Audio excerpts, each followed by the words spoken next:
Pronto. Gente, então, resumindo, a musculatura óssea, ela tem apenas uma função, contrair, tá? Nós temos ainda outras musculaturas, que é a musculatura cardíaca e a musculatura lisa, que envolve os vasos, mas essas nós veremos mais à frente, tá? Hoje a gente vai estudar o sistema muscular esquelético, que é todos os músculos que estão presos em algum osso, certo?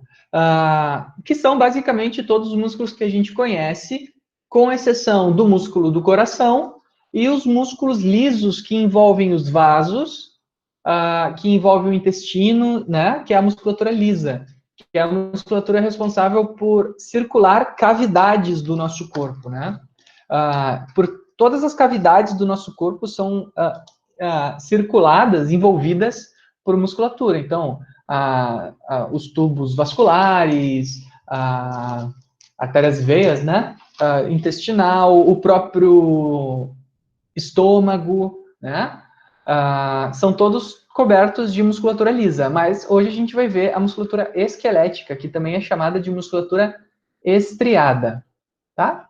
Olhando bem de perto, a gente pode ver aqui o tendão, ó, inserido no osso, tá? O tendão tem a sua inserção aqui ramificada e as fibras de colágeno, elas vão se inserindo aqui para o interior do tecido do osso, tá? Esse tendão, ele vai ter aqui uma porção que se difunde com o tecido muscular, tá? E aqui é essa junção muscular e tendínea, né? Que é essa transformação de uma para outra. Em volta do músculo como um todo, vermelho aqui é o músculo, tá, gente? E aqui são as camadinhas dele. Fica o epimísio. Epimísio, vocês já devem ter ouvido falar pelo nome de fáscia. Vocês já ouviram falar esse nome, fáscia? Ou na ginástica eles gostam de falar da liberação miofacial, né?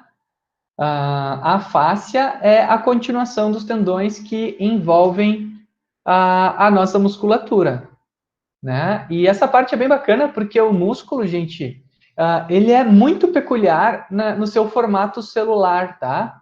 Porque, assim, dentro do epimísio, nós vamos ter aqui o músculo esquelético, que é essa vermelha aqui, a mais de fora, e aí nós vamos ter conjuntos de células dentro do músculo que nós chamamos de fascículos, tá? Esses fascículos são, assim, vários conjuntos de células, né? Se a gente tirar um tubinho do músculo aqui para fora, um fascículo, a gente vai ver que ele vai ter outra pequena fasciazinha ali envolvendo, que é chamada de perinísio, então epiperi, e depois o mais de dentro, o endo, né? Epiperiendo. Mas essa primeira subdivisão do músculo nós chamamos de fascículo.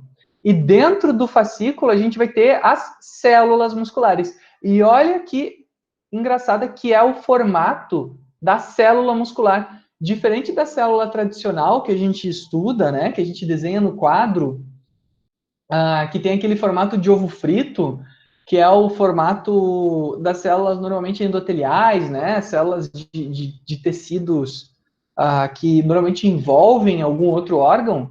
O tecido muscular, as células dele têm formato de canudo, né? Elas são bem compridas, tá? Cada célula aí tem um comprimento que é bem grande no interior da célula, no interior do músculo, só que elas são microscópicas, né? Logicamente, aqui a gente está um exemplo aumentado disso. E a célula muscular, ela também é chamada de fibra muscular, tá? E se a gente der um zoom na célula, então aqui pensem na fibra muscular, pensem o endomísio como a membrana celular. Isso é importante a gente colocar aqui, né? Porque, na verdade, gente, o que nós temos aqui? A fibra muscular é a célula muscular.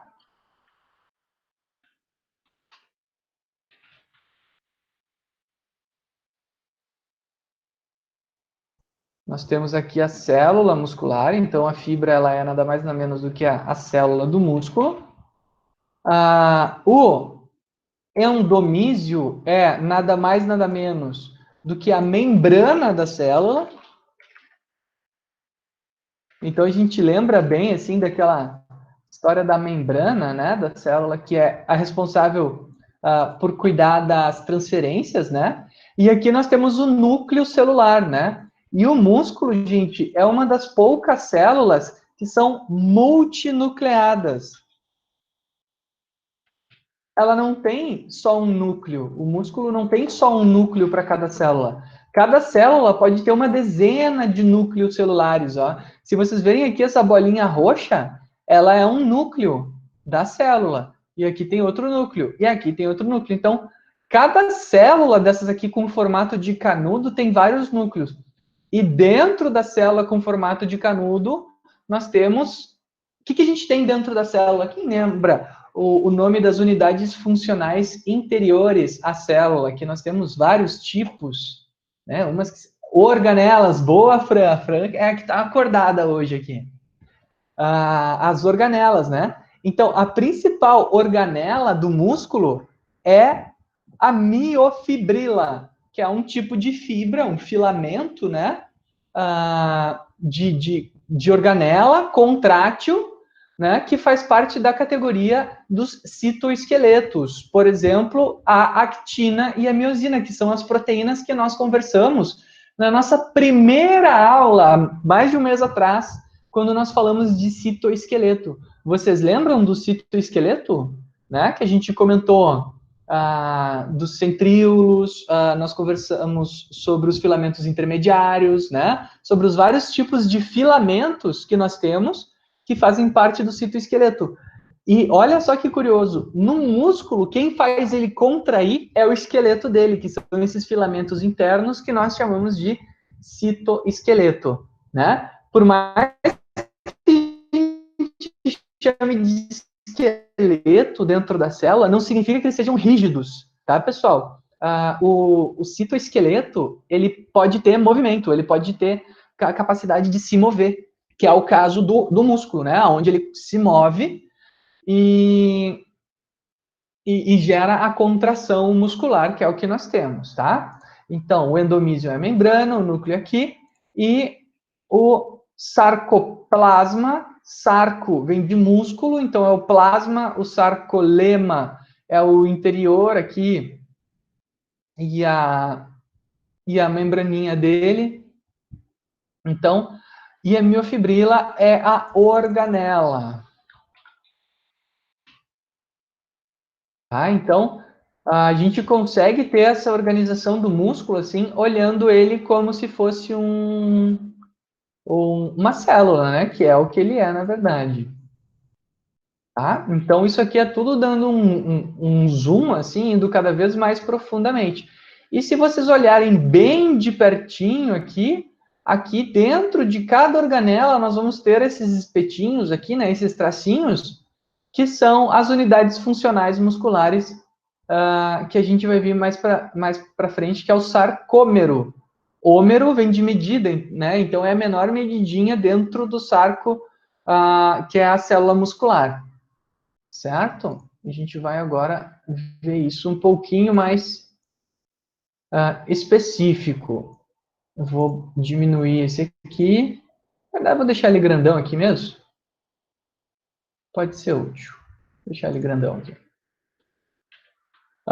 Bom, pessoal, a gente entendeu então a estrutura ali deles e agora a gente vai ver a estrutura do sarcômero. Tá? Como é que é essa estrutura do sarcômero? O sarcômero, gente, apesar de ter uma flechinha chegando aqui, né? O sarcômero é, na verdade, vamos fazer uma flechinha assim para continuar aqui. O sarcômero é assim, ó. Vocês estão vendo que aqui na célula muscular nós temos assim, ó, uns risquinhos e uns tracinhos, né, em formato de cruz, assim. Cada bloquinho desses é um sarcômero, né? Cada um deles é um sarcômero. A gente pode olhar isso de uma forma mais detalhada aqui nessa ilustração, que é assim, ó, olhando agora a célula muscular bem de perto, né? Eu acho essa imagem aqui linda. Por quê? Porque a gente vê, olha só, isso aqui é uma fibra muscular, né? Então, portanto, é uma célula. Olha só como essa célula está preenchida de organelas. Tá? Não tem espaço para nada. Aqui em roxo está um núcleo, ó, núcleo, tá? O sarcolema, que é essa membrana aqui da célula muscular, o sarcoplasma, que é o plasma muscular, e as miofibrilas, que são essas aqui. Só que no entorno das miofibrilas, nós temos os retículos plasmáticos, que lá na célula convencional nós chamávamos de retículos endoplasmáticos. No músculo, especificamente, eles vão ter outro nome, eles vão ser chamados de retículos sarcoplasmáticos, que são aquelas estradinhas dentro da célula que tem função do quê? Quem lembra a função dos retículos? Vamos ver quem é rápido aí.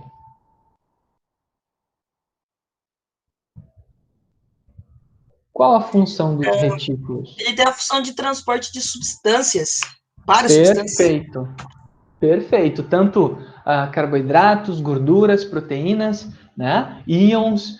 Então, os retículos eles têm essa função de ser estradas para substâncias, né? Para transportar substâncias. Então, vejam como a fibra muscular aqui, ela é cheia desses retículos. Por quê? Porque nós temos que ter estradas ligando essas substâncias por várias e várias direções por todo o músculo para ele estar muito bem irrigado. Opa! Com essas substâncias que têm que estar sendo transportadas aqui. Aqui, esse feijãozinho com um labirinto dentro, né? Parece um labirinto. É a mitocôndria e aqui é o núcleo. Então, nós temos, assim, um retículo muito diferenciado, né? Essas estradinhas do músculo são muito diferenciadas. E elas têm, assim, um nome. Deixa eu ver se está aqui, túbulo transversal, cisterna terminal. Aqui, ó, retículo sarcoplasmático. No músculo não se chama retículo endoplasmático, se chama retículo sarcoplasmático. Sempre que a gente vai tratar de alguma coisa dentro do músculo e ela se diferencia das demais, a gente chama de sarco. Sarco é de músculo, tá? Sarcopenia, né, que é a perda da massa muscular, né? Vocês já devem ter ouvido falar. E aí, os retículos têm que transportar substâncias. Nós temos aqui um tubo que é transversal, aqui, que a gente chama de tubo transverso, e as terminais desse tubo, que são as partes do retículo que são longitudinais à estrutura do músculo, que são essas amarelinhas. Tudo isso junto forma o que nós chamamos de retículo sarcoplasmático, tá? Então, nós temos dois tipos aqui, ou melhor, o retículo sarcoplasmático ele é dividido em duas partes, que é o tubo transversal e terminais longitudinais aqui, que são as cisternas terminais, uma para cada lado dele, para estar irrigando esse citoesqueleto aqui, essa fibra que nós chamamos de filamento. Bom, a junção aqui dos filamentos, nós chamamos de sarcômero. E o sarcômero ele vai ter este formato bonitão aqui, ó. Uma parte mais grossa, que é a miosina, perdão, que é a actina, e uma parte mais fininha, que é a miosina, tá? E este disco em zigue-zague, né, essa parte em zigue-zague, o pessoal deu o nome de linha Z, ou disco Z. Por que eles chamam de linha ou disco Z? Porque, olha só, se a gente pegar aqui, façam assim, né, e peguem essa parte do sarcômero e puxem para baixo. Vocês veem que é um canudo. Então, olhando assim de frente, parece uma linha. Só que acontece, quando eu corto no meio esse canudo e eu faço assim, eu vejo que, na verdade, aquilo era um disco, tá? Isso mudou de nome porque, como isso era enxergado apenas em microscópios, o pessoal chamava de linha, porque dava para enxergar as linhas.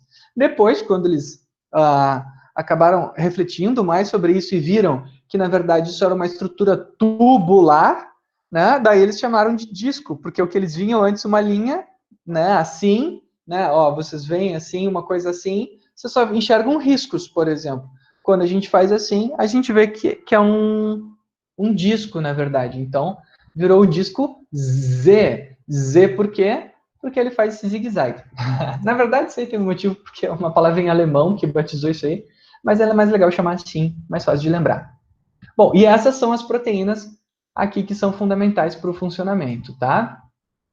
Então, vamos jogar agora esse cara para cá e vamos jogar esse aqui, que também é estrutura, para cá. Gente, no final da aula eu vou disponibilizar esse super quadro aqui para vocês, não se preocupem, tá? Mas eu acho que nesse formato ficou legal. Eu dei uma outra aula assim. O que vocês estão achando nesse formato, gente? Tipo um quadro. Vocês acham que tá bacana? Em vez de ir seguindo slide por slide? Ficou bom, Fran? Ah, que bom. Bem didático. Legal. Valeu, Jeff. Valeu, Valentina. Então tá, que bom. Bom, vamos continuar então. Se a gente olhar essa estrutura, deixa eu ver aqui se essa aqui é uma. Não, aqui. Se a gente olhar aqui essa estrutura bem de perto também, o que a gente vê? Ó? Que esse filamento grosso e esse filamento fino, eles estão encobertos pelo retículo que está aqui em cima, tá? Que é o retículo sarcoplasmático. Então, aqui nessa figura, ó, o que eu estou expressando aqui? Ó? Os filamentos grosso e fino atrás do retículo. Dá para entender aqui que essa figura aqui é a mesma dessa, só que com um retículo em cima? O retículo sarcoplasmático desenhado em cima e aqui os canais transversais? Dá para compreender isso, gente? Yes! Opa, que bom! Então eu vou deixar essa aqui pertinho. Obrigado, Jeff. Gente, se alguém tiver meio boiando aí, dormindo, pode perguntar, tá? Interajam comigo. Eu me sinto muito sozinho aqui. Não tem ninguém para estar conversando. Não vejo vocês, gente. Vocês não sabem a saudade que eu tenho de dar aula na sala de aula, tá? Então aqui o retículo sarcoplasmático ele está, na verdade, no entorno dos filamentos do grosso, que é esse vermelhinho, e o fino, que é o amarelinho, né? Então, ele está aqui envolvendo eles, certo? Essas células, gente, elas vão ter nome, né? Esses filamentos. O filamento mais grossinho, ele é formado por várias proteínas chamadas de miosinas, tá? Esse vermelhinho. E o filamento menorzinho não é formado só por miosina. O mais fininho, engraçado, né? O mais grosso é formado por uma proteína, que é a miosina. E o mais fininho é formado por três proteínas, que é a troponina, tropomiosina e a actina.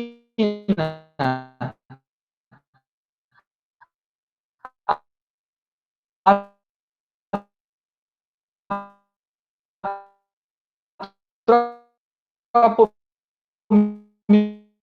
tropomiosina é essa que é bem comprida em formato de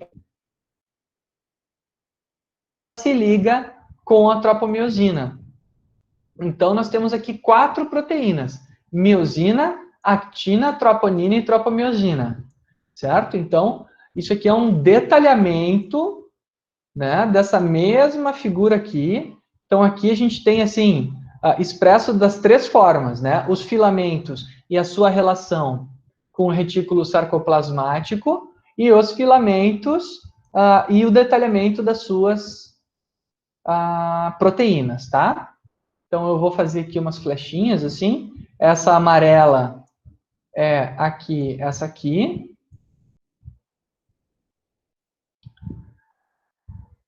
Aqui. Deixa eu ver. Como é que faz mesmo? Pra fazer assim.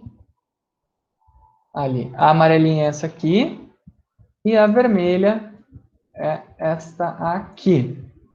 Tá? E aqui estão os filamentos, só que com um retículo. Então, a gente pode pensar que esse retículo é o mesmo que esse daqui. Eu não sei porque que ele faz cada hora de uma cor, só para dificultar a nossa vida. Uma vez um aluno me perguntou isso, prof, por que é cada vez de uma cor? Cara, porque o desenhista desse livro é muito criativo, ele gosta de uma hora fazer verde, outra hora fazer amarelo, outra hora fazer azul, né? Então, esse retículo sarcoplasmático aqui é o mesmo do de cima. O que aqui está em amarelo, aqui está em azul, tá? Já as proteínas, pelo menos ele manteve da mesma cor. Botou a miosina em vermelho e os filamentos finos em amarelo. Professor, Diga. antes deu uma falhada no teu áudio, não consegui ouvir a outra, que é o filamento mais fino, que é formado por 3 proteínas. Quais são elas?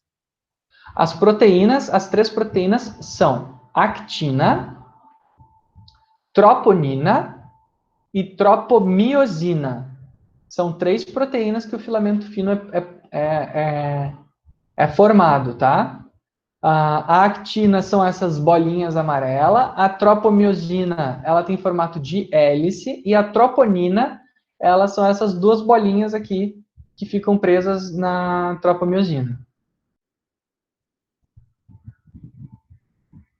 É só pensar assim, ó, a troponina é a que fica no topo, a actina, depois vocês vão ver, é aquela que age, a miosina é aquela do músculo, mio vem de músculo também, vocês podem ver que ela tem, normalmente ela é representada como vermelhinha, porque ela é a mais importante do músculo, e a troponina é de cima, a actina que age, e a tropomiosina é a enrolada. Bom, agora, gente, nós vamos aqui começar a ver a parte fisiológica, tá? Uma forma aqui, só também para trazer a ilustração, deixa eu ver aqui. Não, essa aqui não precisa, não. Bom, gente, vamos começar a ver a parte da fisiologia, tá? Bom, a gente entendeu a estrutura do músculo, certo? Agora nós temos que entender, a junção neuromuscular, que é quem comanda o músculo.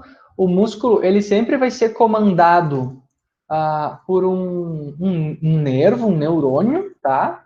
Lembrem que um neurônio é nada mais nada menos do que uma célula de um conjunto de células chamada nervo, perdão, o nervo é o conjunto, o neurônio é a célula individual.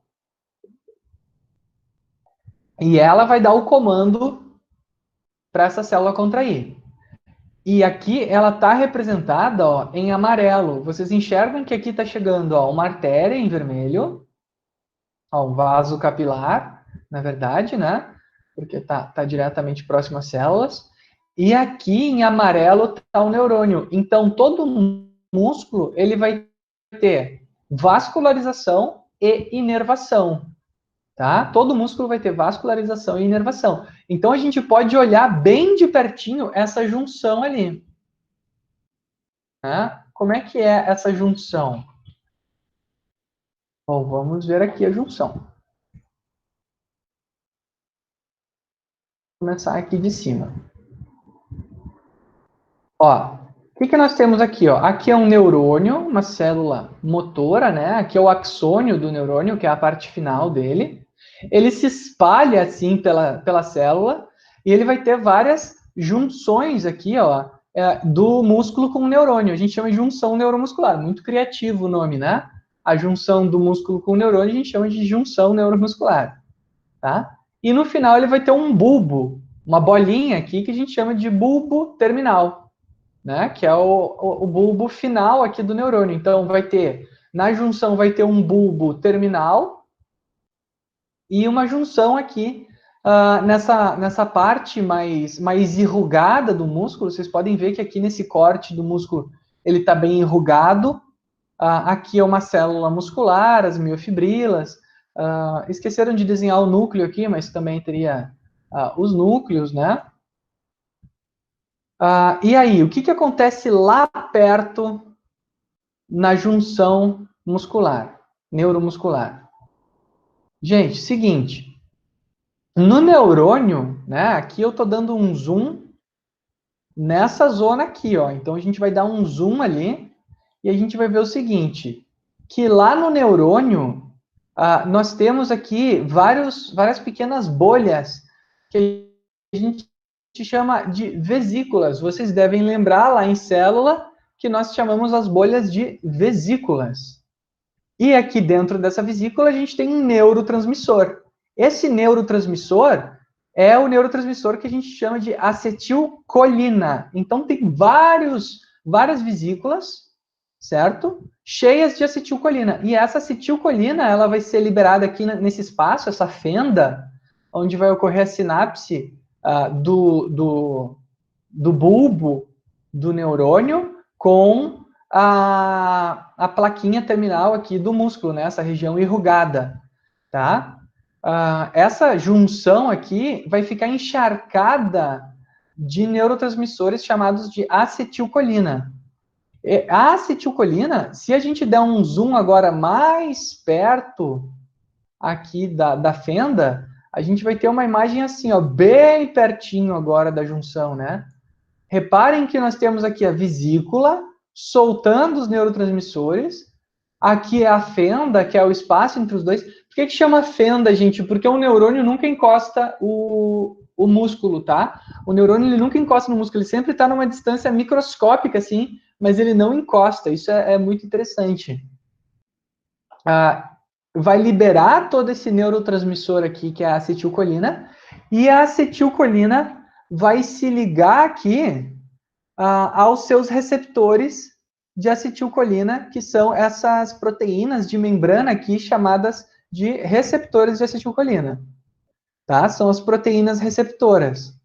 Essas proteínas vão abrir o canal de entrada do sódio, e é aqui que começa toda a bagunça. Então vamos rever. O neurônio está encostado, não está encostado, perdão, está muito próximo do músculo, então aqui é o bulbo terminal do neurônio, tem aquele espaço entre os dois que a gente chama de fenda, né?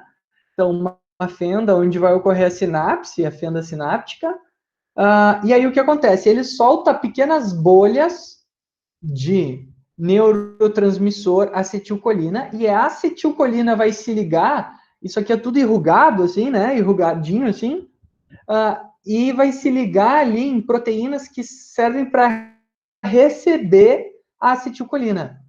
E o que acontece dentro da célula muscular? A célula muscular, gente, ela tem aquela diferença osmolar de sódio. Vocês lembram que a gente tinha uma situação em que desequilibrado, onde eu queria que tivesse mais sódio do lado de fora e menos sódio do lado de dentro, que eu precisava ter sempre um sistema de transporte ativo por meio de proteína para garantir isso, é o que a gente está vendo aqui. Né? Então, a gente tem aqui uma proteína agora que vai abrir o canal para o sódio entrar, porque o sódio de fora e pouquíssimo sódio do lado de dentro da célula muscular. Tá? Então, o que vai acontecer? Quando a acetilcolina se liga nessa proteína, a proteína abre e ela deixa passar por ela especificamente o sódio. Então, o sódio vai passar por ela e entrar no interior da célula muscular.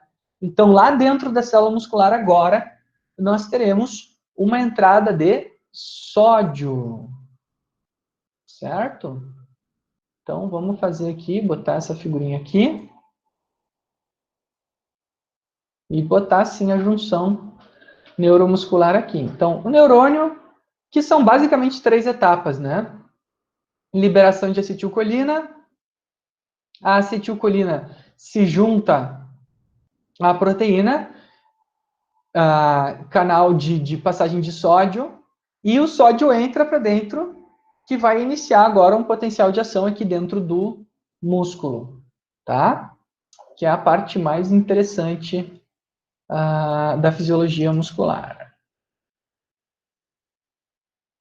Deixa eu ver agora se eu acho uma figura boa para gente.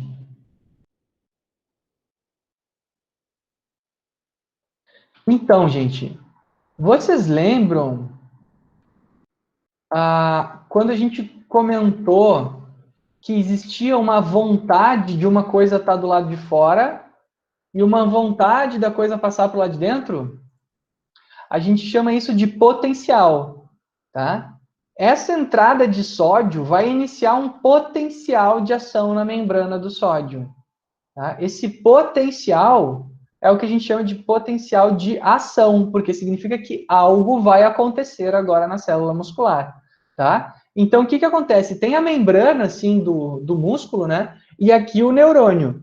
E daí o neurônio, pum! Né? O que ele fez? Liberou acetilcolina, abriu o canal de sódio, o sódio entrou, e isso vai começar a gerar uma reação em cadeia que vai ir acontecendo em toda a membrana muscular. Toda a membrana muscular vai começar a entrar sódio, sódio, sódio, sódio, sódio, sódio, sódio, sódio. E essa reação em cascata nós chamamos de potencial de ação, que aqui nesta figura está representada por essa luzinha amarela. Vocês enxergam que aqui tem uma luzinha amarela? Ó? Essa luzinha amarela... Opa, o que aconteceu aqui?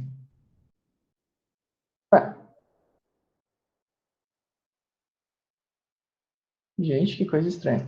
Essa luzinha amarela, gente, é o potencial de ação passando.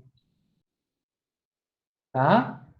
Deixa eu ver aqui se eu consigo nessa figura aqui de uma forma melhor. Ó, então ali, vocês estão vendo aqui ó, a luzinha amarela aqui em cima? Ó? Então ela vai passando e conforme ela vai entrando nessas fendas aqui, ela vai se dividindo, ó. E vai se dividindo. Então, a entrada do sódio, vocês têm que lembrar que aqui, onde está passando aqui esse potencial de ação, que é a entrada de sódio, está andando, tá? E aí, pela membrana, ele vai chegar aqui no sarcolema. No interior do sarcolema, tem o retículo sarcoplasmático, que é essa bolinha aqui. Então, vamos ver de novo.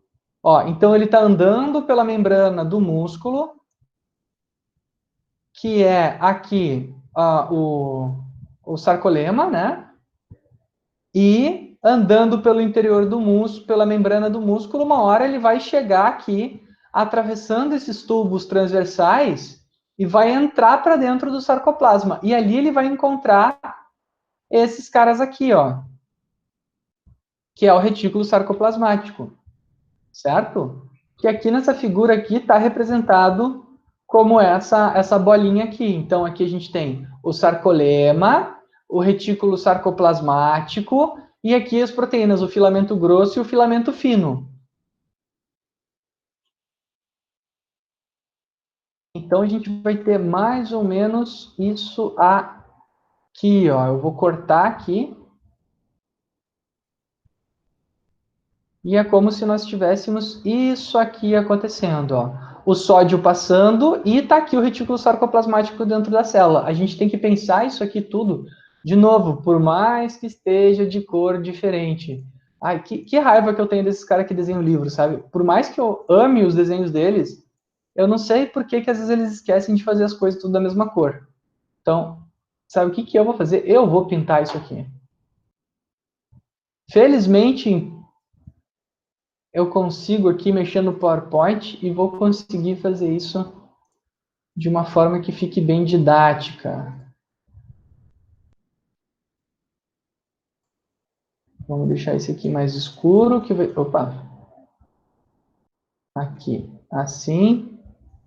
Enviar para... Ah, que coisa linda! Desculpa, gente, eu me empolgo com fisiologia, né? Vocês nem reparam isso.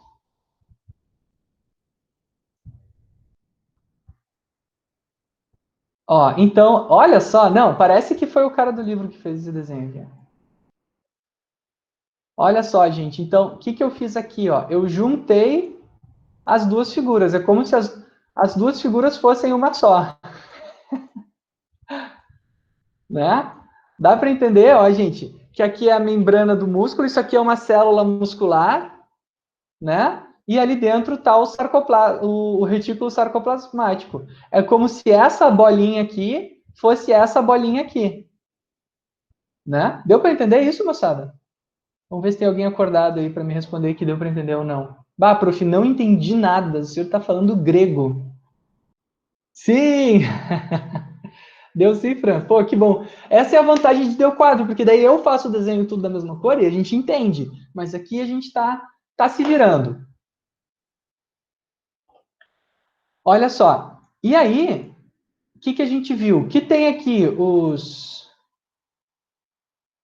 vários retículos Professor, sarcoplasmáticos.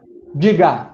desculpa te atrapalhar, mas Imagina. nessa entrada do sódio, né, exacerbada, e não vai causar um desequilíbrio dentro pela quantidade? Perfeito. E é exatamente isso que o corpo quer. Ele quer agora causar esse desequilíbrio. Ele quer que o interior fique encharcado de sódio. Tá? Esse é o objetivo aqui. A gente quer encharcar o interior do músculo com sódio, tá? Por quê? Porque o sódio agora vai ter uma função dentro da célula muscular.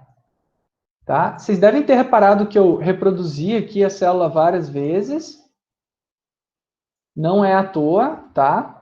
É porque nós temos realmente bastante retículo sarcoplasmático aqui no interior da célula, né? E nós temos ali os túbulos transversais, né? Os tubos transversais que são esses em amarelo. Só para a gente entender que, na verdade, isso aqui não é um só dentro do músculo, né? São milhares, são centenas, né? E aqui a gente tá liberando esse sódio. Esse sódio, quando ele entrar em contato com os retículos sarcoplasmáticos, o retículo sarcoplasmático, agora, Jefferson, por que é importante estar cheio de sódio? Porque o retículo sarcoplasmático ele é sensível à entrada de sódio e ele se abre. E dentro do retículo sarcoplasmático está cheio de outro íon agora que não é o sódio, é o cálcio.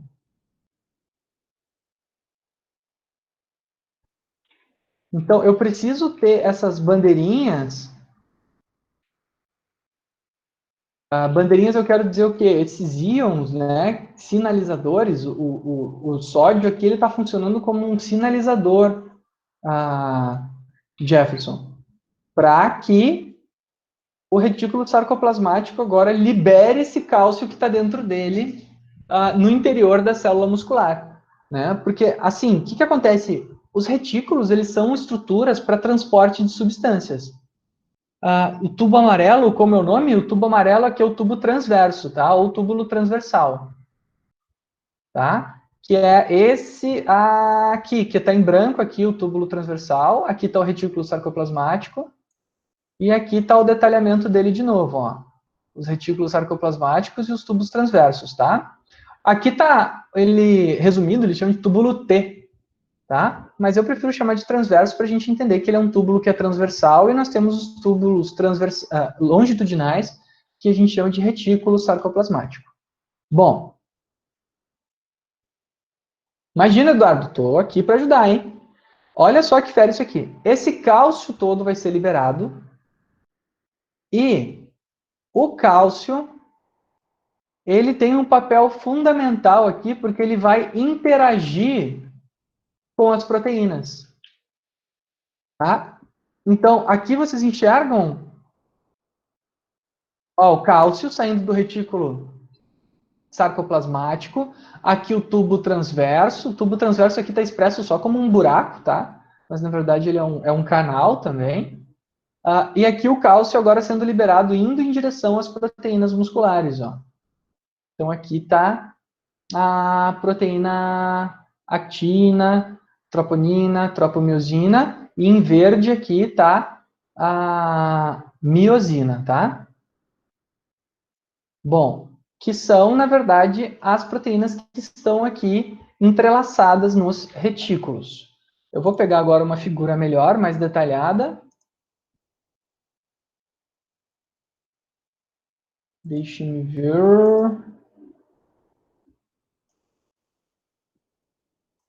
Tá.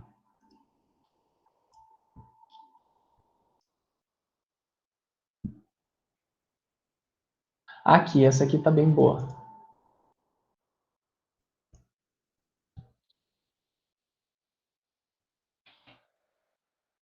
Depois eu colo ali no quadro. Olha só, gente, o que que acontece? Tá? Os filamentos aqui, o grosso e o fino, tá? Eles vão ser os grandes responsáveis por realizar a contração muscular em si, certo? E o que que vai acontecer? O cálcio, ele vai vir em direção às proteínas e ele vai se ligar especificamente nesta proteína aqui, chamada de troponina, tá? Ele vai se ligar na troponina. Ele e a troponina agora ligados, eles vão ficar mais ou menos...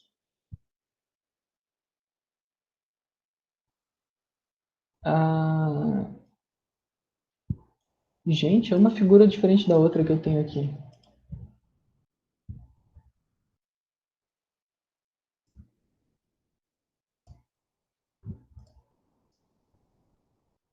Tá, o cálcio migrou. Aqui, vamos usar essa aqui, que é a melhor. Ó, o que que acontece? O cálcio, ele vai ir e vai se ligar aqui na troponina. Ó. Então, aqui em vermelho está a troponina. Essa aqui em formato de hélice é a tropomiosina. E as bolinhas são as actinas, que são essas mesmas que nós vimos aqui, tá? Então, aqui eu vou fazer umas flechinhas só para a gente entender que essa célula é a mesma dessa.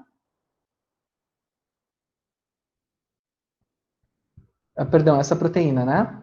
E esse aqui é o mesmo desse aqui. Vou fazer em amarelo também para ficar mais claro ali que fundo é escuro. Certo? Então, aqui está a miosina, que é essa aqui, que é o filamento grosso, ó, a miosina, que é a proteína que forma esse filamento de proteínas aqui. E aqui tem um filamento fino, que é formado por 3 proteínas, que é a actina, troponina e tropomiosina, tá? Que estão elas 3 aqui representadas. O que que vai acontecer, gente? A quando o cálcio se liga na troponina, o que que vai acontecer? Ele vai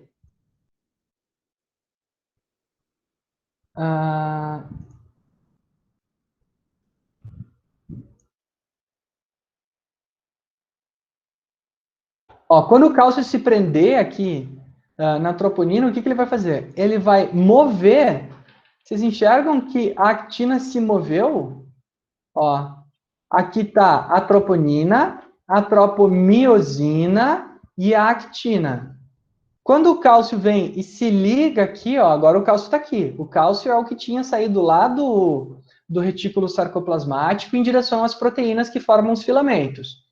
O cálcio se liga na troponina e move a troponina e a tropomiosina. A troponina, ela tem essa capacidade de puxar a tropomiosina para trás. Então, olha só o que aconteceu, ó. A troponina se moveu e expôs esses espacinhos aqui na actina, que a gente chama de sítios de ligação, ó, binding sites, que são os sítios de ligação, tá? Então, ó, vamos colocar aqui o que está acontecendo. Então, aqui o cálcio se ligou na troponina.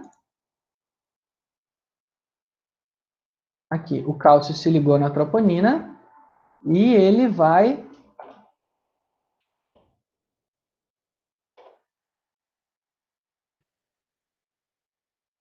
mover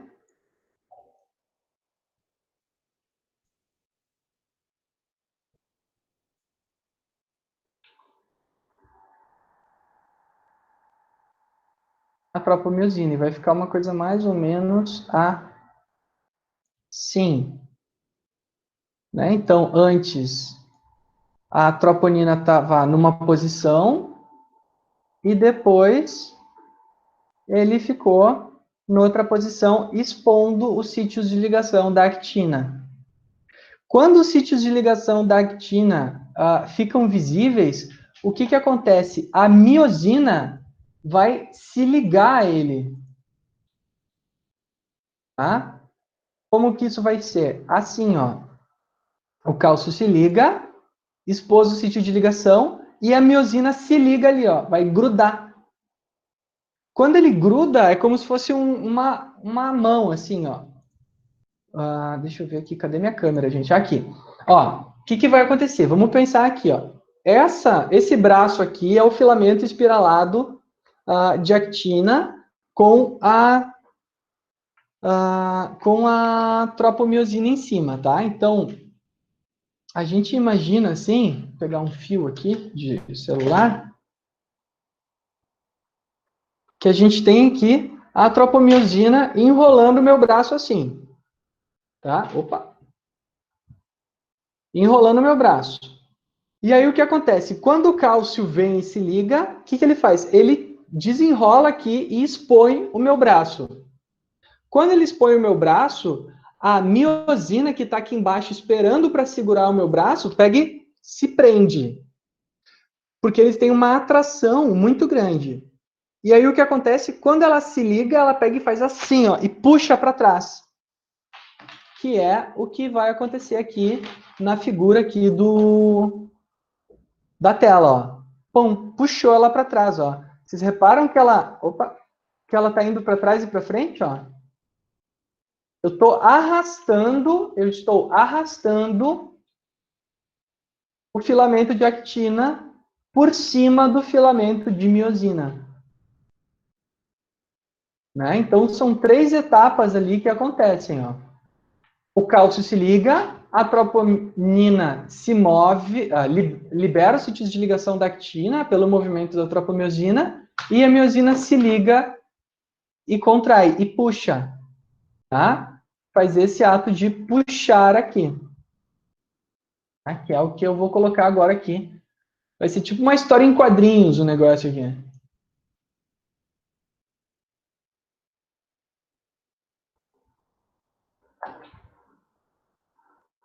Então, olha o que ela fez. Ela expôs o sítio de ligação, a miosina subiu, ó, repara que aqui a miosina está embaixo, e depois ela está mais para cima.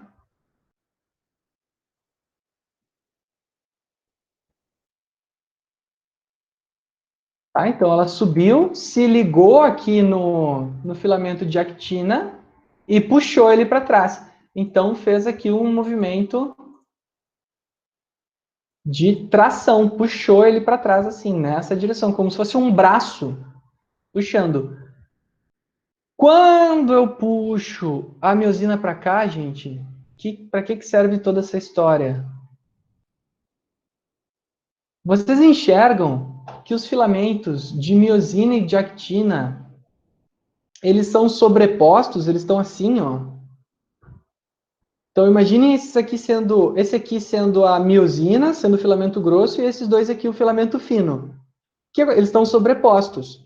Quando a cabeça da miosina se liga aqui na actina e puxa, vocês não concordam comigo que ela está aproximando um filamento do outro, fazendo um andar por cima do outro? Vocês enxergam isso? Dá para entender isso? Que aquele filamento amarelo, ele vai andar tipo um garfinho, um por cima do outro, e vão fazer assim, ó. Estão vendo que ele é uns tridentes, eles vão começar a caminhar um por dentro do outro? Dá para entender esse malabarismo que eu estou fazendo aqui, gente? Tranquilo de entender? Então, é porque como eu não estou junto com vocês, né, tipo, o teatro aqui é limitado, é mais difícil. Então, olha só, os filamentos de actina vão sobrepor os de miosina, e vai ter esse fenômeno aqui, ó.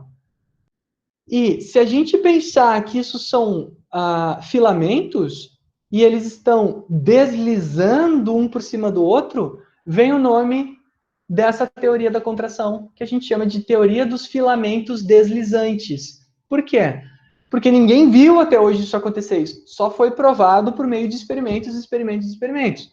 Mas o que se acredita? Que elas, na verdade, deslizam por cima uma da outra, fazendo isso aqui. E, olha só, gente, olhem os meus dedos aqui, tá? Vocês estão vendo que ele está com uma determinada espessura. Quando eu junto tudo os dedos aqui, vocês não concordam que a espessura aumenta? É como se engrossasse o espaço nesse sentido assim que meus dedos ocupam, né? Aqui eles estão fininhos. Só que quando eles se juntam, eles vão engrossando, né? Aqui no vídeo é difícil de ver, porque é meio tridimensional, né? Mas eles engrossam. O que acontece com o músculo? Ó, o super bíceps do professor aqui, ó. Quando os filamentos começam a se deslizar, o que vai começar a acontecer? Os filamentos vão se juntando, se juntando, se juntando, e se cria lá o musclinho, né? Sobe, o volume do músculo aumenta, porque as proteínas se sobrepuseram. Por que o músculo fica gordinho quando contrai? Porque é a sobreposição dos filamentos de miosina e de actina, filamento grosso e fino, que se sobrepõem, e quando eles se sobrepõem, eles ficam tudo acavalado um no outro, e o músculo incha.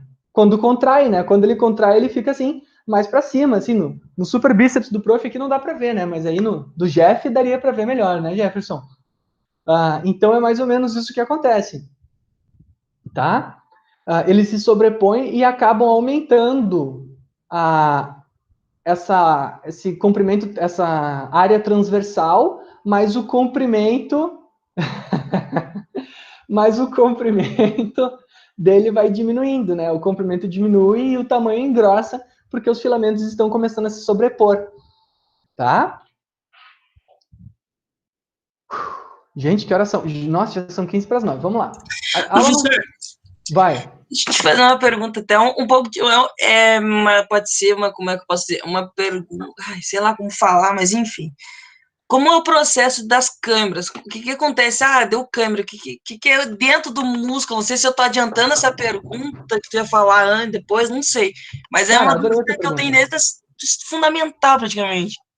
Cara, ótima a tua pergunta, é excelente. Nenhuma pergunta é boba, todas as perguntas são ótimas. Boba é quem não consegue responder. Quando a gente comentou sobre concentração de íons no meio interno e externo das proteínas, lá em células, a gente comentou que do lado de fora a célula quer que tenha mais sódio e do lado de dentro ela quer que tenha mais. Tu lembra qual que é o íon? Não estou recordado. Sódio. Não tinha que ter água para dar equilíbrio? Não é isso. É o Na e o Ka. Tu lembra que é o Ka? Potássio? Potássio, isso aí. Então, é a bomba de sódio e potássio. O que acontece? Quando o sódio entra, ele inicia a contração muscular. Quando o potássio sai, a contração muscular encerra. O que acontece se não tem potássio para sair? Aí a pessoa fica acavalada, na verdade. Isso aí, a contração começa e não termina, e ela fica naquele estado que a gente chama de cãibra. Por quê? Porque não tem íon suficiente para relaxar a musculatura de volta. Tá? Entendi. Então, por que dizem, teve cãibra, tem que comer banana? Por quê? Por causa do potássio, porque a bomba é de sódio e potássio. O sódio inicia a contração, o potássio depois vai encerrar ela. Só que a cãibra também pode acontecer por outros motivos. Pode acontecer por desidratação, então, por exemplo, se tiver pouca água no sistema, isso também vai ficar entupido, vai ser difícil de acontecer aqui o recrutamento do músculo, tá?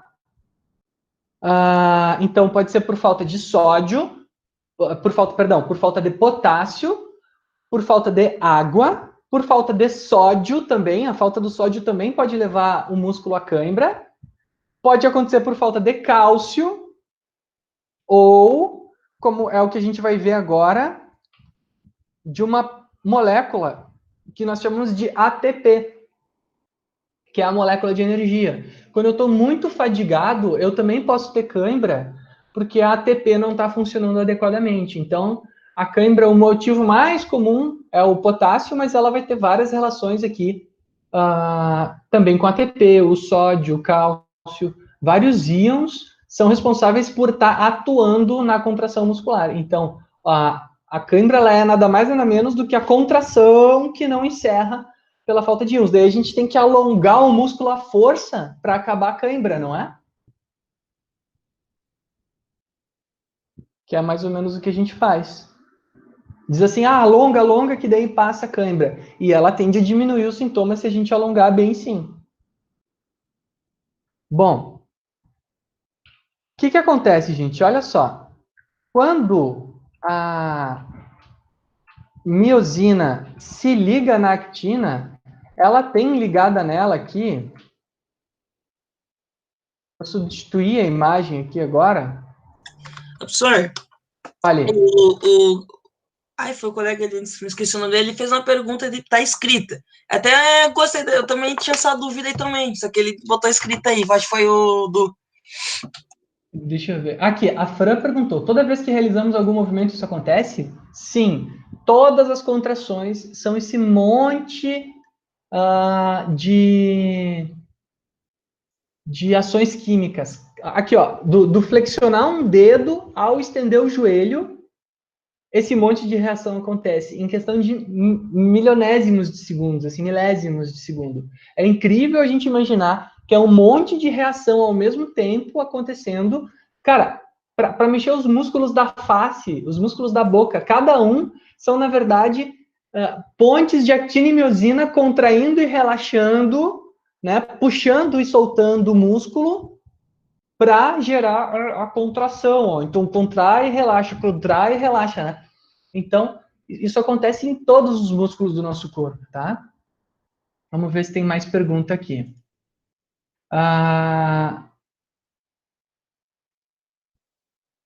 No caso, então, quando se trabalha o músculo numa academia, por exemplo, o que acontece? Aumenta a quantidade ou aumenta o tamanho? Eduardo, essa tua pergunta, ela é muito profunda. Olha só, durante o exercício, o que acontece? A gente está sobrepondo os filamentos, então a gente tem um aumento do tamanho na contração. Só que quando a gente faz isso muitas e muitas e muitas vezes com muita carga, essas proteínas, o que acontece? Elas têm que fazer essa coisa, né? Ela tem que se ligar e puxar, se ligar e puxar, se ligar e puxar. E assim o músculo vai contraindo, vai contraindo, vai contraindo, vai contraindo. E o que acontece, gente? No longo prazo, no longo prazo não, durante uma sessão de academia, essas proteínas elas vão se rompendo, vão se machucando. Por quê? Porque a gente está exagerando na carga nelas.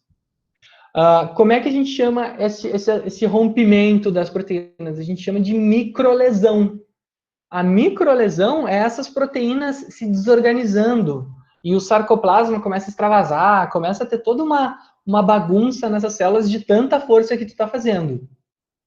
Bom, o corpo percebe esse dano que ele tomou, a gente chama de dano muscular, né? Essas microlesões causam uma espécie de um dano no músculo e o corpo ele tem que renovar essas células. E aí ele vai usar isso de duas formas. Quais são elas? Uma é a hipertrofia, que tu deve conhecer como o resultado do aumento do tamanho do músculo. Né? O nosso músculo fica maior, por quê? Porque cada célula começa, né? Cada célula aqui que nós temos das fibras musculares, ela começa a ter mais miofibrilas dentro, então ela vai começando a inchar e vai aumentar de tamanho. Só que o que acontece? Algumas dessas células morrem completamente. E aí a gente, no lugar de uma, a gente pega e coloca duas. E aí a gente chama isso não de hipertrofia, mas de hiperplasia. Então, as duas coisas acontecem, Eduardo. A hipertrofia, que eu começo a botar dentro da mesma célula, dentro da mesma fibra muscular, mais miofibrilas, que são essas coisas que contraem. E, ao mesmo tempo, se uma célula inteira morre, eu vou lá e no lugar dela eu coloco duas. Né? Já para garantir para isso não acontecer mais. Porque o corpo, na verdade, ele quer se preservar. Né? O corpo não gosta de sofrer dano. Daí o que ele faz? Ele faz lá e aumenta o músculo. Ele diz assim, ó, da próxima vez que tu fizer esse exercício aqui, tu não vai me machucar, hein? E aí o que acontece? Tu vai lá e aumenta a carga do exercício. Daí tu machuca o músculo de novo. Daí o músculo vai lá e cresce mais. E assim a hipertrofia vai acontecendo. Sim, Eduardo, a hipertrofia é mais comum. mais expressiva, e a hiperplasia, ela não é muito fácil de provar que acontece, porque só tem um jeito da gente provar que a hiperplasia acontece, tá? Como é que a gente prova que o número de alguma coisa mudou?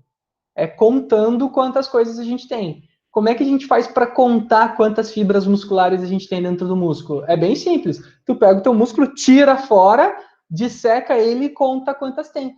Só que, por acaso, até hoje, nenhum ser humano deixou a gente fazer isso. Tirar o músculo e contar quantas células tem. Né? Então, se alguém estiver disposto para a gente provar que isso acontece, né? A hiperplasia a gente chama tanto de hipertrofia porque a gente vê o tamanho crescendo, é muito fácil. Só olhar no microscópio e ver que a célula aumentou. Mas a hiperplasia só tem um jeito, né? Tirando o músculo fora e contando quantas células tem. A hiperplasia ela já está provada em rato, coelho, sapo, gato, porque o gatinho, os bichinhos, os experimentos, é mais em ratos, né? Os bichinhos, os outros mamíferos, a gente consegue fazer experimentos sem ele deixar, né? Mas o ser humano ainda não conseguimos fazer esse experimento, seu Eduardo. Se você quiser provar que isso acontece e ceder um músculo seu, tá? Bom, vamos continuando. Tem mais perguntas aí, gente? Senão eu vou continuar.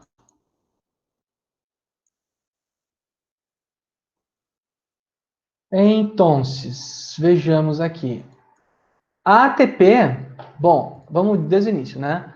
A miosina está aqui longe, abriu o sítio de ligação da actina e a miosina vai chegar perto. Quando ela chega perto,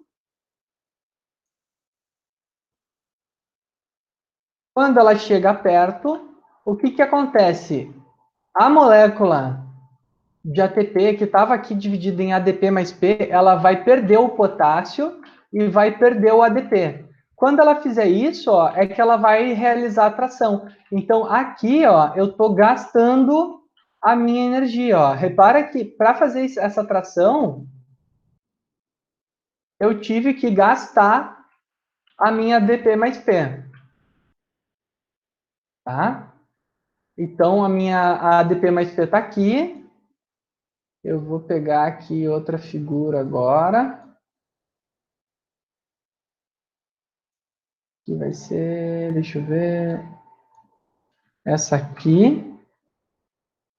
Então, aqui ela se ligou. Peraí, deixa eu só desfazer essa bagunça aqui. Aqui, então ela se ligou ali.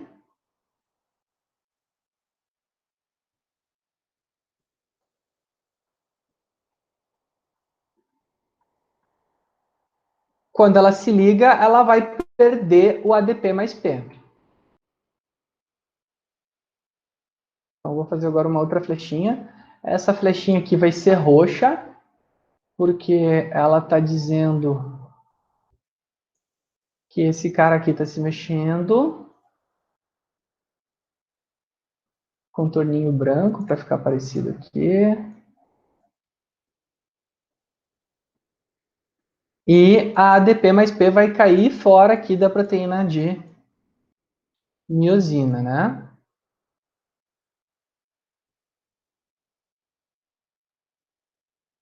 Então, vamos deixar ela dessa cor aqui, para a gente saber que ela é feita aqui da ATP. A ADP mais P, perdão, saem aqui dessa ligação. Então, tá ali ela repousando, ela se liga. Vou botar aqui para o começo, assim, para ficar mais didático. ADP mais P sai. O cálcio se ligou, tá aqui. ADP mais P sai. O que vai acontecer? Quando ADP mais P saem... Eita, tudo de novo aqui. Quando ADP mais P sai, ela puxa a actina. E aí vem outra ATP e se liga e desfaz aquela ligação, reengatilhando a arma. Então, o que a gente diz normalmente? Que a miosina é como se fosse um gatilho. quando eu libero aqui a troponina, é como se eu tivesse apertado o gatilho. E aí ela, pum, puxou e fez assim. E aí o que eu tenho que fazer? Eu tenho que ir lá e colocar mais energia para reengatilhar. E aí a contração conseguir continuar. Né? O que a ATP vai fazer aqui no slide? Né? A ATP ela vai entrar aqui, ó, ela vai entrar para desprender o gatilho e... Vamos voltar aqui para a imagem. Ó, ela vai entrar aqui para... Eu vou ter que usar força agora para desprender o gatilho e... É como se fosse uma mola. Eu tenho que fazer força aqui, uma arminha de pressão, né? Eu tenho que puxar para trás e emendar ela aqui para poder fazer essa força. Tem mais perguntas, certo? Onde acontece e o que acontece com o músculo ao injetar esteroides anabolizantes? O que hoje acontece bastante com os atletas, né? Bom, Jeff, esteroides anabolizantes, eles vão ter relação o quê? Vamos pensar assim, a testosterona e o GH, que são os mais comuns. Eles vão estimular a síntese de proteínas. Então, a síntese de proteína, ela vai ser o quê? O aumento dessas proteínas. Então, eu vou estar forçando o meu corpo a criar mais proteínas no seu interior, certo? E aí acontece a hipertrofia pelo aumento do número de proteínas que vai aumentando, inchando de tamanho o músculo, né? E vai dando mais força para ele também e tal. Só que tem uma coisa, né? Isso pode acontecer também, a testosterona e o GH, eles têm outros efeitos secundários. A gente vai ver em sistema endócrino, no final da disciplina, que eles vão ter o efeito rebote. O que é isso? O efeito rebote, gente, é quando a gente usa de um hormônio externo e o nosso corpo para de produzir esse hormônio internamente. Né? Então, pessoas que usam testosterona por muito tempo vão ter que usar para sempre, porque o corpo vai parar de produzir, tá? Outra coisa é que não é só o músculo do bíceps que cresce com a testosterona GH, o músculo cardíaco, em 1% dos casos, também aumenta. E aí tem um problema, gente. Quando o músculo cardíaco aumenta, a gente pode desenvolver uma coisa chamada insuficiência cardíaca. A insuficiência cardíaca, ela se dá por quê? Porque o músculo cardíaco está ali contraindo, tá? Se ele cresce de tamanho, de forma ruim, o que acontece? Aqui no interior dele, ele vai aumentar a espessura. É como se o músculo que era fininho, agora aumenta a espessura, só que vocês enxergam que aqui o calibre dentro do coração diminui. Pensem isso aqui como o ventrículo esquerdo do coração de vocês, ó. Átrio esquerdo, átrio direito, ventrículo direito. Pensem isso aqui como um ventrículo lá do coração, que está batendo, puc, puc, puc, puc, puc, puc, né? E aí o que acontece? Aqui o meu músculo é fininho, tá? Num atleta que treina de verdade, o que acontece? O músculo engrossa, ó, ficou grossão aqui, fortão. Só que o espaço aqui dentro é preservado. No músculo do cara que usa testosterona, 1% dos casos vai acontecer o seguinte: esse músculo, ao invés de hipertrofiar para fora, ele vai hipertrofiar para dentro. E aí, olha o tamanhinho que fica aqui dentro em azul, ó, o espaço que tem para caber sangue ali. E aí, cada vez que o coração bate, vai ter muito menos sangue indo para o restante do corpo. E a gente chama isso de insuficiência cardíaca. 1% dos casos só acontece. Aí é uma questão, eu vou correr esse risco ou não? Aí é uma decisão que cada uma das pessoas tem que ter por si, né? Se vai usar testosterona e o GH, ou seja, vai utilizar esteroides anabolizantes, tem 1% de chance de dar merda. Agora, é um risco que a gente tem que saber que existe, né? Da mesma forma que em 1% dos casos também, o fígado, que é o responsável por metabolizar esses hormônios, ele pode acabar se sobrecarregando, tá? Não existe modulação hormonal, tá, gente? Não existe isso. Sempre que a gente usa um hormônio externo e aumenta as quantidades de hormônio que tem no nosso corpo, o nosso hormônio natural vai diminuir. Não existe modular ele, regular. Não existe. Tu tá injetando uma coisa do lado de fora, o teu natural vai diminuir, né? Porque isso funciona por um sistema de feedback. A gente vai estudar isso em sistema endócrino bem certinho. Então, quando vocês verem, é só uma modulação hormonal, isso não existe. Tá? O que existe é que eu estou injetando um hormônio e tem 1% de chance de dar ruim. Tá? 99% dos casos dá certo. Os outros casos que dão errado, a gente não fica sabendo porque a pessoa não conta para os outros. A gente só fica sabendo dos que dá certo porque o carinha, o menininho, a menininha ficam bonitinhos. E aí todo mundo, olha só que legal, hormônios anabolizantes, vamos usar também. Só que a gente tem que entender que tem um pequeno risco de acontecer problemas, tá? Acho que eu seria aquele 1%. Eu não assim, ó, eu digo que eu sou manezinho, né? Eu faço tudo certinho. Eu vou lá, faço uma coisa errada, eu me ferro. O Eduardo também, a mesma coisa, né? A gente é tudo manezinho, né? A gente faz tudo certinho. Faz uma coisa errada, vai lá e se lasca, né? Com a sorte que tem. Então, eu também não arrisco fazer isso. Mas tem muita gente aí que faz, enfim, para alguns dá certo, outros não. Mas a gente tem que tentar, ó. Já alguns ali já arriscariam. Talvez um dia eu arrisque isso com mais velho, mas não no momento, não quero passar por isso. Coragem, né, Jeff? Tem que ter coragem. Alguns têm, outros não, mas enfim, não é uma coisa para a gente julgar, né? O importante é a gente ter informação, tá? A gente tem que ter informação sobre esses assuntos do uso de esteroides anabolizantes, tá? Bom, vamos continuar aqui, que eu fico me distraindo, vocês ficam me fazendo pergunta aqui, e eu me empolgo, né? Bom, aí o que vai acontecer? A ATP, ela vai se ligar aqui,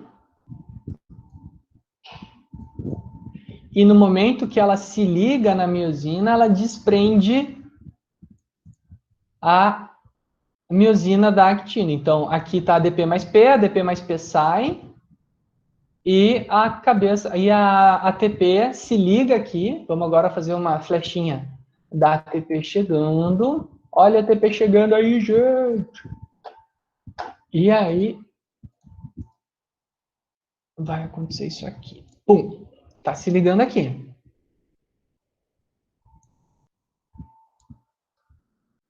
Desculpa por quê, Jefferson? O que foi, cara? Tá tranquilo, gente. Aqui a gente pode conversar sobre qualquer assunto que diga respeito ao corpo humano, tá? Vocês podem ficar bem à vontade para me fazer perguntas, tá? Ah, pelas perguntas eu me empolgo. Imagina, cara, eu quero que vocês perguntem. Eu quero me sentir como se eu estivesse na sala de aula, tá? Para mim, o melhor é quando vocês perguntam, porque senão a aula já tinha. Eu estava até sem graça aqui, né? Eu já estava até aqui que nem um zumbi falando aqui, o Corona Dead, né? Walking Dead do coronavírus. E aí, ela fica ativa novamente, engatilhada, e o que vai acontecer? O que vai acontecer? Isso aqui vai vir para cá.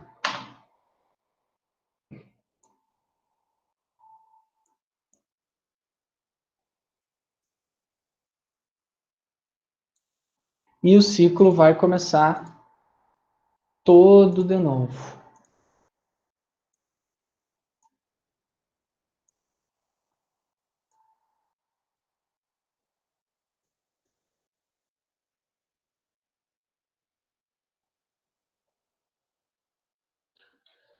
Como assim, prof? Gente, é bem simples. Vai entrar a ATP aqui, vai engatilhar e a miosina vai se ligar de novo, vai puxar a actina, vai perder o ADP mais P, outra ATP vai se ligar e esse ciclo vai ficar se repetindo o tempo todo opa, enquanto houver sódio sendo liberado aqui no interior da célula para liberar o cálcio para cá, tá?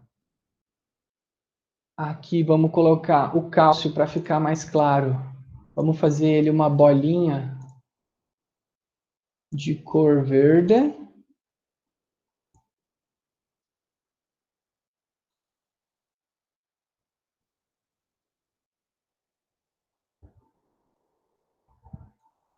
Então, o cálcio é esse cara aqui. E é o cálcio que vai manter isso tudo ativo.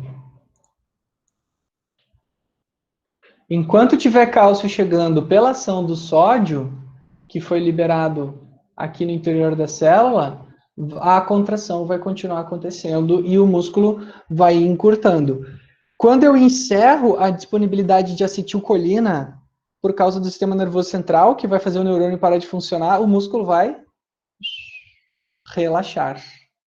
Professor, Fale. mais uma pergunta para o senhor se empolgar, mas Oba! por que tu tá fazendo atividade física, seja lá trabalhando um bíceps, tríceps, enfim, tu faz uma série com 30 e de repente começa a dar aquela ardência, sensação de queimação. O que é liberado? Eu já vi falar que libera o ácido lático, eu não sei nem o que é isso, né? Mas o que é liberado? Por que tem essa sensação? E por que a gente não consegue fazer mais depois que dói tudo? Depois que dói tudo. Bom, vamos lá. Olha só, seguinte, o que acontece, tá? Essa ATP aqui, ó, tá vendo essa ATP que tá chegando aqui?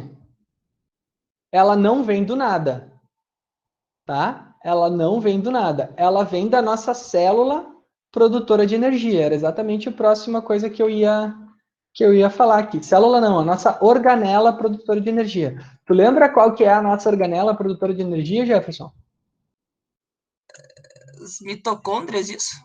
Perfeito, muito bom, cara. A mitocôndria é a nossa organela produtora de energia, né? Então, o que eu vou fazer aqui? Eu vou deixar só uma organelinha aqui. Vamos colocar aqui uma sombra nela para deixar ela mais bonitinha. Essa organela aqui, ó, que eu desenhei aqui, o que ela faz, tá? Ela vai ser responsável por fornecer esta ATP, tá? Essa organela que está aqui do lado do retículo. Aqui, ó, essa mesma organela aqui. Tá? Como que ela vai produzir ATP, gente? Ela vai produzir ATP de 3 formas, tá? Por 3 rotas metabólicas. Tem 3 rotas metabólicas que produzem energia. Uma rota metabólica que se chama anaeróbia alática. Adorei a sua pergunta, porque ela está indo exatamente na direção da aula conforme a gente ia seguir, tá? Anaeróbia alática, anaeróbia lática, e quem sabe me dizer o nome da terceira rota, que é um pouquinho diferente? Quem chuta aí no chat?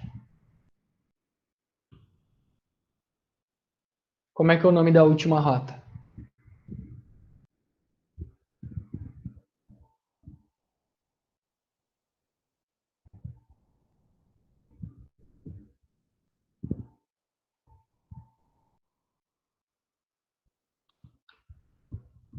Ninguém vai chutar? Tá todo mundo dormindo já? Anaeróbia, anaeróbia e...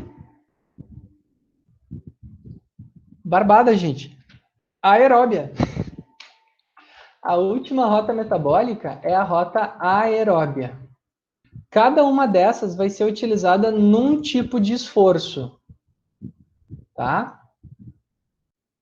Essa aqui, um exercício muito intenso, quando o esforço é muito intenso. Essa aqui, quando o esforço é moderado. Vou botar embaixo aqui. E a aeróbia, quando o esforço é baixo e durante o dia a dia. Tá? Durante o dia a dia, a gente usa a rota aeróbia. Tá? Então, vamos entender aqui, ó. O que acontece? Essas 3 rotas aqui, dependendo... tudo isso, gente, vai acontecer dentro da mitocôndria, tá? Tá acontecendo dentro da mitocôndria. Essas duas aqui dentro. Essa aqui é a única que acontece do lado de fora da mitocôndria. Tudo depende do tipo de exercício. O corpo vai escolher a origem da energia dependendo do tipo do exercício.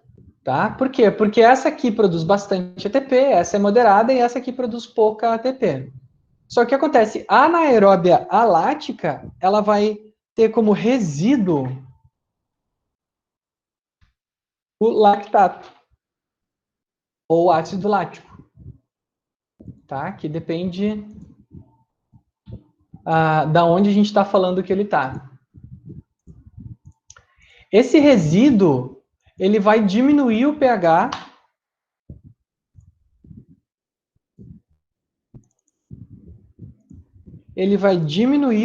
da célula, e isso vai provocar um sintoma de ardência e desconforto, tá? E a aeróbia, a diferença dela para as outras, ela não vai produzir nenhum resíduo, mas essa aqui necessita O2, essa aqui necessita da respiração celular para funcionar. E a de exercício intenso não tem nenhum tipo de porém, tá? O que a gente usa como combustível em cada uma delas? O combustível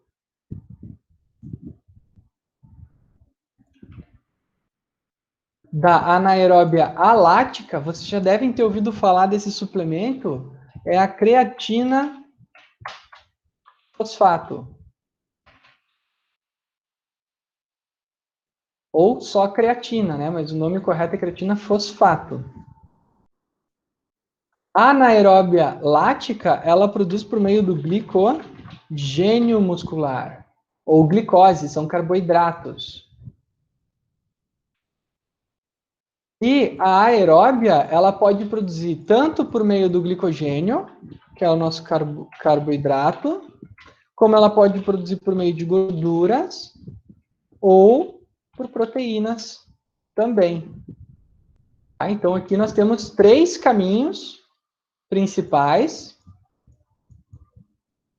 que são responsáveis por produzir o ATP, que é a coisa mais importante do nosso corpo, porque é basicamente a energia do nosso corpo, tá? Todos esses caminhos vão produzir ATP. Esse aqui,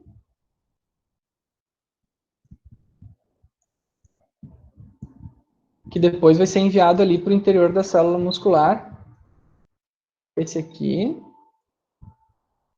para continuar a contração.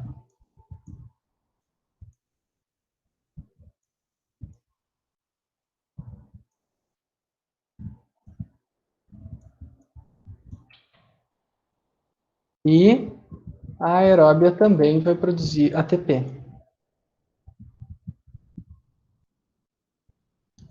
E esse aqui. Certo? Deu para entender isso aqui, gente? Que o corpo ele pode escolher 3 caminhos possíveis para produzir energia? Né? Então, olha só a bagunça, né? A gente está no interior da fibra muscular, daí a gente viu como é que é as proteínas do músculo, que elas dependem lá do sistema nervoso central para ser recrutado e começar a contração, entra o sódio, depois entra o cálcio libera o sítio de ligação da actina movendo a tropamiosina, a miosina se liga à actina e libera o ADP mais P, né? Que o ADP mais P vai embora.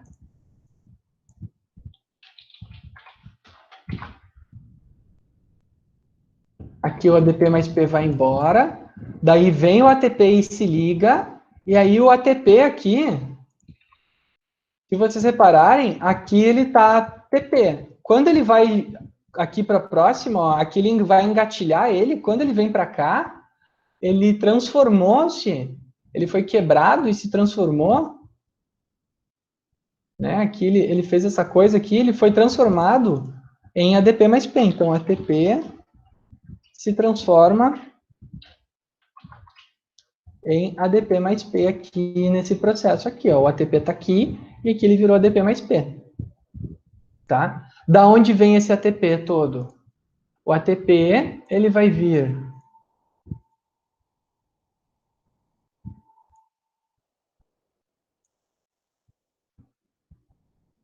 da mitocôndria por 3 caminhos, ou do interior da célula por 3 caminhos. Ou pela rota metabólica anaeróbia lática, ou pela rota metabólica anaeróbia lática, então a rota metabólica anaeróbia alática, rota metabólica anaeróbia lática, ou pela rota aeróbia, que essa aqui é a mais importante de todas, tá?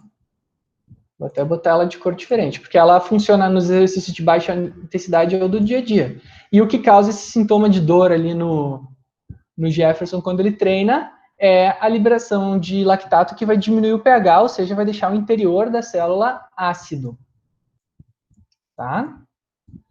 Gente, posso entrar no último pedacinho da aula agora? Deu para entender ou ficaram com alguma dúvida aqui? Eu vou fornecer esses slides para vocês, tá? Pode, professor, desculpa te atrapalhar, sei que o senhor se empolga nas perguntas, mas é que eu precisava saber, sabe? Eu tenho muita curiosidade. Não, vocês têm que saber, cara. A curiosidade, ela é a melhor coisa do mundo. Perfeito, brigadaço mesmo, professor. Imagina.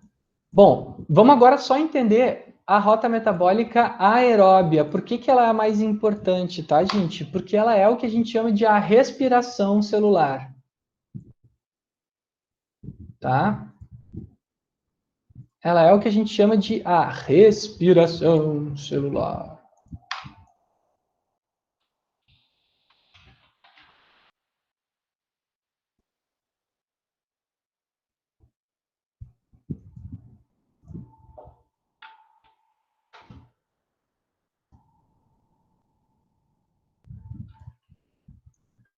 Por que que ela é chamada de respiração celular, gente? Porque dentro dela vai acontecer dois processos.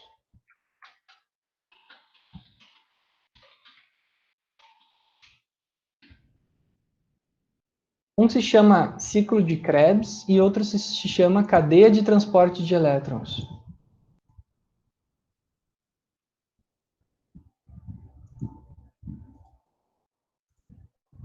Tá? O ciclo de Krebs vai ser o responsável por uma série de reações enzimáticas por quebrar os carboidratos e as gorduras em moléculas muito simples chamadas CO2. Vocês sabem que molécula é essa, CO2? Molécula de gás carbônico. Isso, perfeito, gás carbônico, né? O ciclo de Krebs, ele vai pegar esse glicogênio, né? Ele vai pegar a gordura, ou até a proteína mesmo, e vai transformar em gás carbônico. E para onde vai o gás carbônico, gente? Vai para a corrente sanguínea ou não? No caso, o sangue Perfeito, venoso, né? Que vai diretamente para o coração. perfeito, exatamente isso. Então, qualquer coisa que a gente come, gente, carboidrato, proteína, gordura, vai entrar no ciclo de Krebs e vai virar CO2, tá? E aqui para a cadeia de transporte de elétrons, vai vir uma outra molécula, que é a molécula de H+.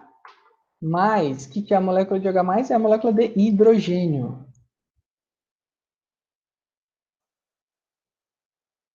A cadeia de transporte de elétrons é a que vai produzir, para um lado, as ATPs, essas aqui que a gente viu aqui em cima, que é que produz toda a energia para a gente viver.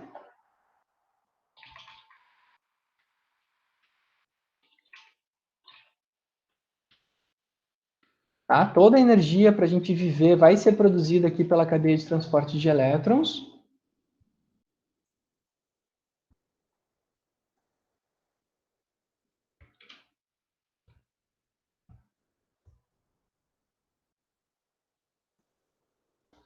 E esse hidrogênio vai ter que ser liberado também.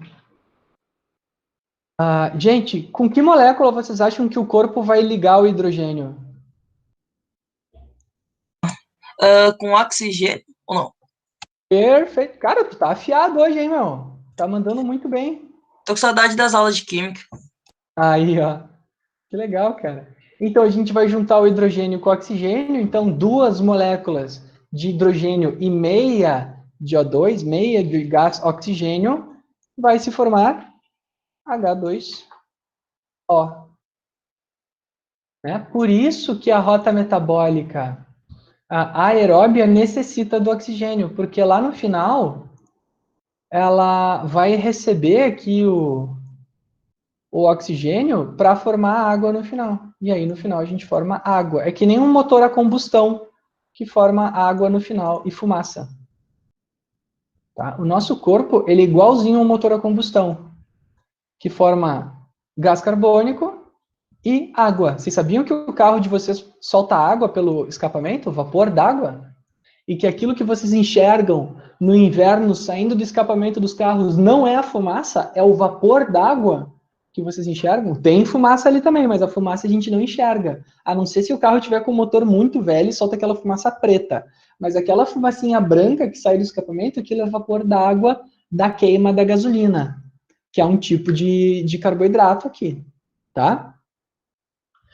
Gente, retomando, sistema muscular, tem o tendão, a fáscia, tem a fibra muscular, tem a célula muscular, que é a miofibrila, a unidade funcional da miofibrila é o sarcômero, que é coberto pelo retículo sarcoplasmático. O sarcômero tem dois filamentos, um grosso e um fino. O fino é formado por troponina, tropomiosina e actina, e o grosso por uma proteína chamada miosina.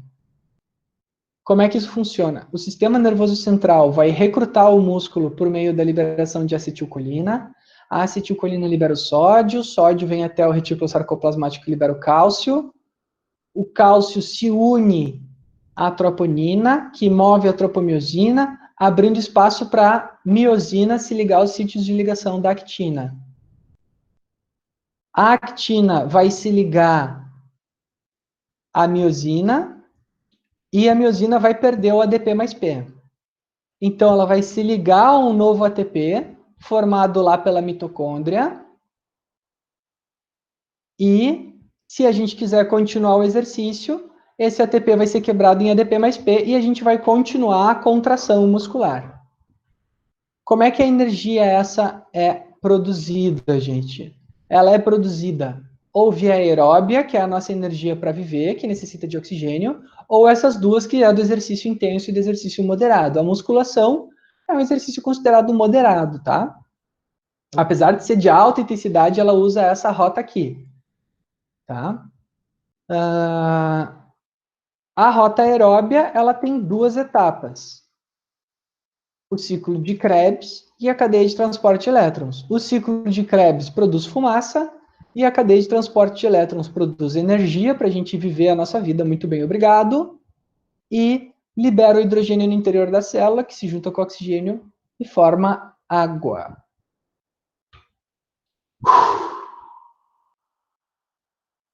Professor, deixa eu ver se eu meio que entendi esse final. Então, resumindo tudo isso aí, trabalhou, liberou o sódio, entrou, tá, e tal, transformou em água. Esse seria, então, o nosso quesito suor ou não? Não, o suor, especificamente, ele é a liberação... ele é a liberação de água para resfriar o corpo. Existem poucos animais na natureza que transpiram, né? O ser humano, o cavalo, né? Tem alguns animais que transpiram para melhorar o seu sistema de refrigeração. É um mecanismo que a gente inventou para controlar a temperatura corporal. Isso tornou a nossa espécie uma espécie muito eficiente durante um exercício. Um leão, por exemplo, ele não consegue fazer exercício por 1 hora. Ele faz alguns segundos e tem que parar. A gente, se a gente quiser correr o dia inteiro, fala com os Ironman aí, os caras conseguem correr um dia inteiro se eles quiserem. Por quê? Porque a gente tem um sistema de transpiração que vai refrigerar o nosso corpo, impedindo que ele superaqueça. Então, a transpiração é um mecanismo à parte, tá bom? Uma dúvida, se fosse matemática, ADP mais P é igual a ATP? Sim, ADP mais P é igual a ATP, perfeito. Tá? ADP, gente, vamos explicar o que é isso, né? ADP e ATP significa o quê? ATP significa adenosina trifosfato. ATP significa adenosina difosfato. E o P é o fosfato, né? Então, o que é isso? É uma molécula de adenina, ribose, presa a 2 ou 3 moléculas de fosfato. E esse fosfato ele é importante para garantir esse potencial energético dessa molécula de ATP, que é fundamental no nosso corpo, ela é super importante para que o nosso corpo funcione adequadamente, tá? Gente, gostaram desse modelo de aula, assim, num quadro branco digital?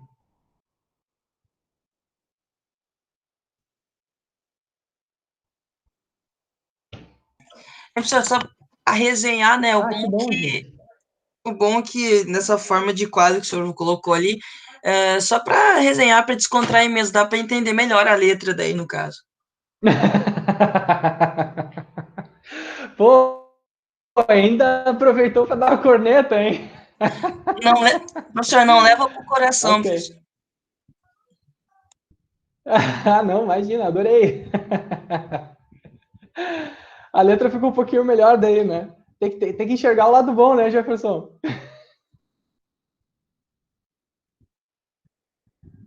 Ai, muito bom.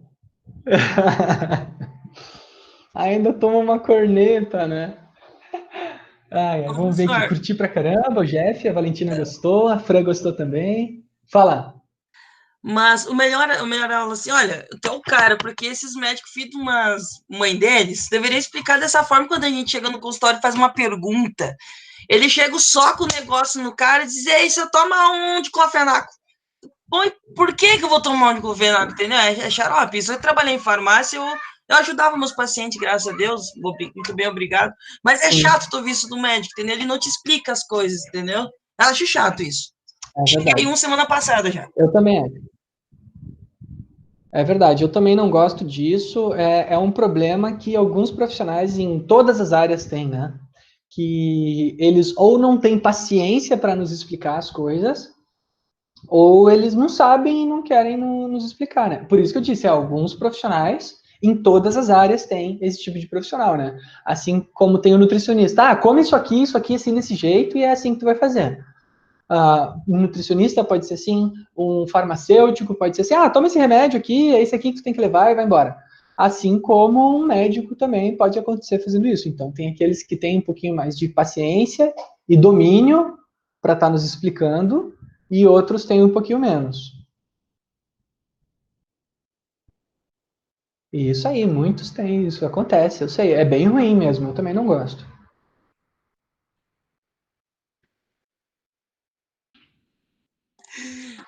Então, mas para qualquer fato sei lá, de patologia para os médicos, aqui em Gramado, pelo menos no SUS, tudo é virose. Tudo é virose, entendeu? Toma um acetilsalicílico, azitromicina e vai embora e muito obrigado, ibuprofeno para aliviar a dor, só isso. É virose. Acontece mesmo, cara, é complicado. É que a gente tem que entender também que a gente tem que interromper os sintomas só, né? Então, muitos desses medicamentos estão ali para tratar os sintomas, não, eles não estão ali para nos curar, né? Mas eu entendo, sim, essa situação. Agora tudo é corona, né? Agora não é mais só tudo de clofenaco, agora é tudo de corona. Não é de pirona, né? Corona. Ai, ai. Certo, pessoal?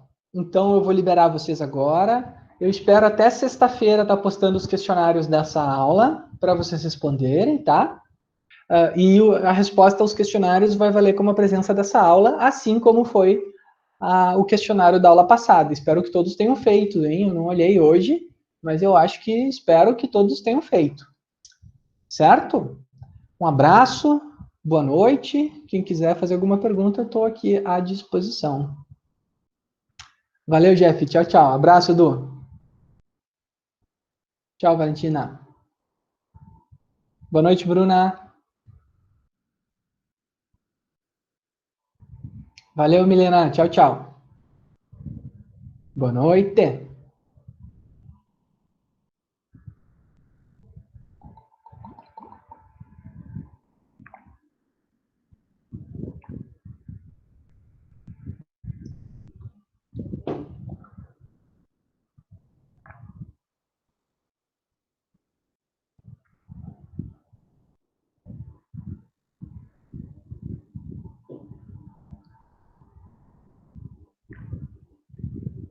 Tchau, Fran.